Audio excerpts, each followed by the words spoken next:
Hi friends, welcome back to our channel. ಎಲ್ಲರೂ ಹೇಗಿದ್ದೀರಾ? I hope ಎಲ್ಲ ಚೆನ್ನಾಗಿರ್ತೀರಾ ಅಂತ ಈ ವ್ಲಾಗ್ನ ಶುರು ಮಾಡ್ತಾಯಿದ್ದೀನಿ. ತುಂಬ ಲೇಟಾಗಿ ವೀಡಿಯೋಸ್ ಹಾಕ್ತಾಯಿದ್ದೀನಿ. ಬನ್ನಿ ನೋಡೋಣ. ಮನೆ ದೇವಸ್ಥಾನಕ್ಕೆ ಹೋಗಿದ್ನಲ್ಲ, ಅಲ್ಲಿ ಪೂಜೆ ಮಾಡಿಸ್ತಾ ಇರೋದು ವಿಡಿಯೋ ಆಗಿ ಕಂಟಿನ್ಯೂ ಆಗ್ತಾಯಿದೆ. ಬನ್ನಿ.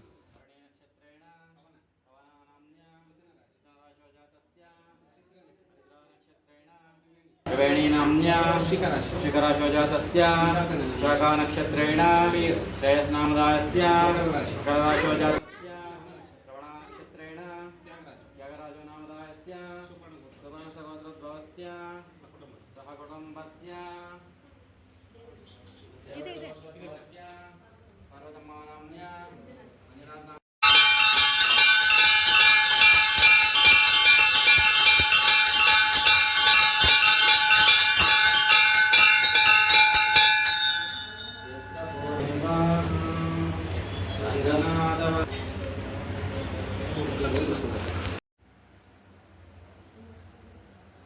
ಏನಪ್ಪ ಅಂದರೆ ಜನ ಬರ್ತಾನೆ ಇರ್ತಾರೆ, ಹೂವು ತೆಗ್ದು ಮತ್ತೆ ಪೂಜೆ ಮಾಡಿಸ್ತಾನೆ ಇರ್ತಾರಲ್ಲ, ಅವ್ರದ್ದು ನೆಕ್ಸ್ಟ್ ಪೂಜೆಗಳಿಗೆ ಹೂವು ಬರ್ತಾ ಇರುತ್ತೆ. ನನಗೆ ಹೂವು ಕೊಡುವಾಗ 3 ಹೂವು ಬಂತು. ನೋಡಿ ಎಷ್ಟು ಚೆನ್ನಾಗಿದೆ. ನನ್ನ ಹೆಸರಲ್ಲೂ 3 ಅಂತಿದೆ. ಹೂವು ಅದರಲ್ಲೂ ವರ ಕೊಟ್ಟಿತ್ತು ದೇವರು. 3 ಹೂವು ವರ ಕೊಡ್ತು. ನೋಡಿ, ಇದೇ ದೇವರು ಬೆಟ್ಟದ ಮೇಲೆ ಉದ್ಭವ ಆಗಿರೋ ಶ್ರೀ ಮಲೆ ರಂಗನಾಥ ಸ್ವಾಮಿ ದೇವರು. ನನ್ನ ಮಗ ಅದೇ ಮುಡಿ ಕೊಡಬೇಕಾಗಿತ್ತು ಅಂತ ಅರ್ಸ್ಕೊಂಡಿದ್ವಲ್ಲ, ಬೆಟ್ಟದ ಕೆಳಗಡೆಗೆ ಮುಡಿ ಕೊಟ್ಕೊಂಡು ಬಂದರು ಪೂಜೆಗೆ. ಇವ್ರಿಗೋಸ್ಕರನೇ ವೇಟಿಂಗಲ್ಲಿ ಇದ್ದಿದ್ದು. ಮತ್ತು ಇನ್ನೊಂದ್ಸರಿ ಮಹಾಮಂಗಳಾರತಿ ಆಗಿ ಪೂಜೆ ಎಲ್ಲ ಮುಗಿಸ್ಕೊಂಡು ತಾಯ್ತ ಕಟ್ಸೋಣ ಅಂದ್ಬಿಟ್ಟು ತಾಯ್ತ ಕಟ್ಸ್ತಾ ಇದ್ವಿ.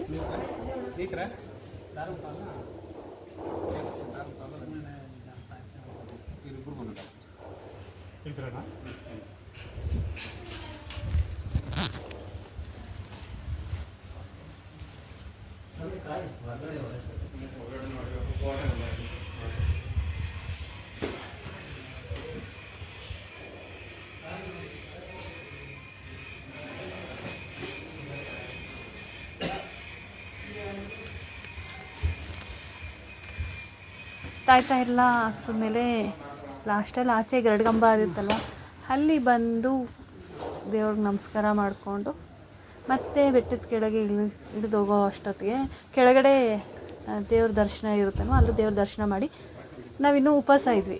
ಶನಿವಾರ ಆಗಿರೋದ್ರಿಂದ ಮನೆ ದೇವಸ್ಥಾನಕ್ಕೆ ಹೋಗಿ ಬಂದು ಊಟ ಮಾಡೋಣ ದೇವಸ್ಥಾನದಲ್ಲೇ ಅಂದ್ಬಿಟ್ಟು ನಾನು ಉಪವಾಸ ಇದ್ದೆ. ನೆಕ್ಸ್ಟ್ ಬೆಟ್ಟದ ಕೆಳಗಡೆ ಹೋಗಿ ಅಲ್ಲೇ ಪ್ರಸಾದ ಕೊಡ್ತಾ ಇರ್ತಾರೆ. ತಿರ್ಗಿ ಅಲ್ಲೂ ಒಂದು ದೇವಸ್ಥಾನ ಇರೋದ್ರಿಂದ ಅಲ್ಲೂ ಪೂಜೆ ಮಾಡಿಸ್ಬಿಟ್ಟು ನೆಕ್ಸ್ಟು ಹೇಗಿದೆ ಅಂತ ನೋಡೋಣ ಬನ್ನಿ. ಇದು ಸ್ವಲ್ಪ ಹೊತ್ತು ಎಲ್ಲ ಸುಸ್ತಾಗಿ ಬೆಟ್ಟದ ಮೇಲೆ ಹತ್ತಿ ಬಂದಿದ್ವಲ್ಲ, ಅದಕ್ಕೆ ಒಂದು ಸ್ವಲ್ಪ ಹೊತ್ತು ಕೂತ್ಕೊಂಡು ರೆಸ್ಟ್ ಮಾಡೋಕ್ಕೆ. ತುಂಬ ಎಷ್ಟು ಗಾಳಿ ಹೇಗಿದೆ ಅಂದರೆ ಚೆನ್ನಾಗಿದೆ. ಬಿಸಿಲು ಅಂದರೆ ಎಳೆ ಬಿಸಿಲು, ಅಷ್ಟು ಬಿಸಿಲು ಇಲ್ಲ. ಈ ಥರ ಬಿಸಿಲಲ್ಲಿ ಇದ್ದಾಗ ಹೋಗ್ಬೋದು. ನೋಡಿ, ಇವಾಗ ಬೆಟ್ಟದ ಕೆಳಗಡೆ ಇಳ್ಕೊಂಡು ಬರೋವಾಗ ಈ ಥರ ಪಾದ ನಮಸ್ಕಾರ ಮಾಡಿಕೊಂಡು ಬರ್ತೀವಿ. ಅಂದರೆ ಇಳಿಜಾರುತ್ತೆ ಅಲ್ವಾ, ಬೆಟ್ಟದ ಮೇಲೆ ಭಯ ಇಳಿಜಾರುತ್ತೆ ಅಂದ್ಬಿಟ್ಟು ಮತ್ತೆ ನಮಸ್ಕಾರ ಮಾಡಿಕೊಂಡು ಇವಾಗ ಬೆಟ್ಟದ ಕೆಳಗೆ ಇರೋ ದೇವಸ್ಥಾನಕ್ಕೆ ಹೋಗ್ತಾ ಇದ್ದೀವಿ. ಬೆಟ್ಟ ಹತ್ತವಾಗಂತೂ ಅಲ್ಲಿ ಮೇನ್ ದೇವಸ್ಥಾನ ಅದೇ ಬೆಟ್ಟದ ಮೇಲೆ ಕ್ಲೋಸ್ ಆಗುತ್ತೆ ಅಂದ್ಬಿಟ್ಟು ಬೇಗ ಹೋದ್ವಿ. ಇಳಿಯುವಾಗ ಸ್ವಲ್ಪ ರೆಸ್ಟ್ ಮಾಡಿಕೊಂಡು ಬೆಟ್ಟದ ಕೆಳಗೆ ಇಳ್ಕೊಂಡು ಹೋಗಿದ್ದು. ಅಲ್ಲೇ ಸ್ವಲ್ಪ ಹೊತ್ತೆಲ್ಲ ಕೂತ್ಕೊಂಡು ಎಲ್ಲರೂ ನೋಡಿ ಇಳಿದ್ಬಿಟ್ಟು ಆಲ್ರೆಡಿ ಹೋಗ್ಬಿಟ್ಟಿದ್ರು.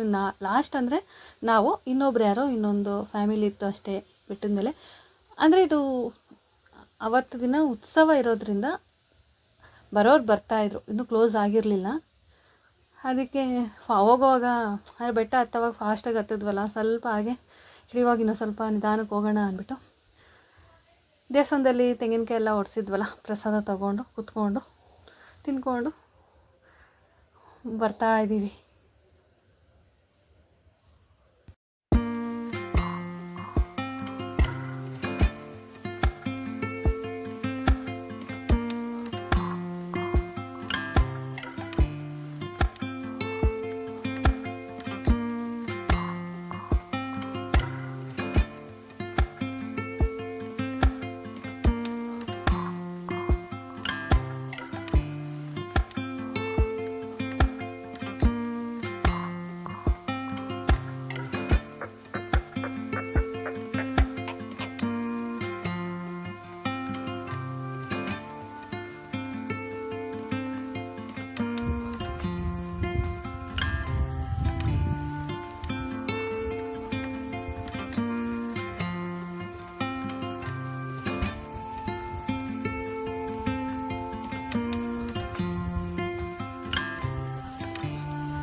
ನೋಡಿ ಇವಾಗ ಬೆಟ್ಟದ ಕೆಳಗಡೆ ಬಂದ್ವಿ.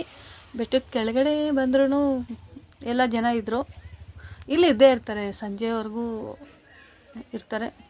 ಅಲಂಕಾರನೂ ತುಂಬ ಚೆನ್ನಾಗಿ ಹೊರಗಡೆ ಎಲ್ಲ ಚೆನ್ನಾಗಿ ಮಾಡಿದರು. ಹೂವಿನ ಅಲಂಕಾರ ಮತ್ತು ಒಳಗಡೆ ನೋಡಿ ಇನ್ನೂ ಚೆನ್ನಾಗಿದೆ. ಬನ್ನಿ, ನಮ್ಮನೆ ದೇವರು. ನಾವು ಜಾಸ್ತಿ ಅಂದರೆ ವರ್ಷಕ್ಕೆ ಒಂದ್ಸಲ ಅಷ್ಟೇ ನಾವು ಬೆಟ್ಟ ಹತ್ತೋದು ಎಲ್ಲ. ಮಿಕ್ಕಿದ ಟೈಮ್ ಆದರೆ ಇಲ್ಲೇ ಕೆಳಗಡೆ ಬೆಟ್ಟದ ಕೆಳಗಡೆನೇ ಪೂಜೆ ಮಾಡಿಸ್ಕೊಂಡು ಹೋಗ್ಬಿಡ್ತೀವಿ ಬಂದು. ವರ್ಷಕ್ಕೆ 2 ಸಲ ಆದರೂ ನಾವು ಮನೆ ದೇವಸ್ಥಾನ ಕಂಪಲ್ಸರಿ ಹೋಗಲೇಬೇಕು. ಬಂದು ಈ ಥರ ಪೂಜೆ ಮಾಡಿಸ್ಕೊಂಡು ನೋಡಿ ಬೆಣ್ಣೆ ಅಲಂಕಾರ ಮಾಡಿದ್ರು, ಚೆನ್ನಾಗಿತ್ತು. ಲಕ್ಷ್ಮೀ ರಂಗನಾಥ ಸ್ವಾಮಿ, ಭೂದೇವಿ ಶ್ರೀದೇವಿ ಸಮೇತ ಲಕ್ಷ್ಮೀ ರಂಗನಾಥ ಸ್ವಾಮಿ ಪೂಜೆ ಆಯಿತು. ಪೂಜೆ ಮಾಡಿಸ್ಕೊಂಡು ನೆಕ್ಸ್ಟ್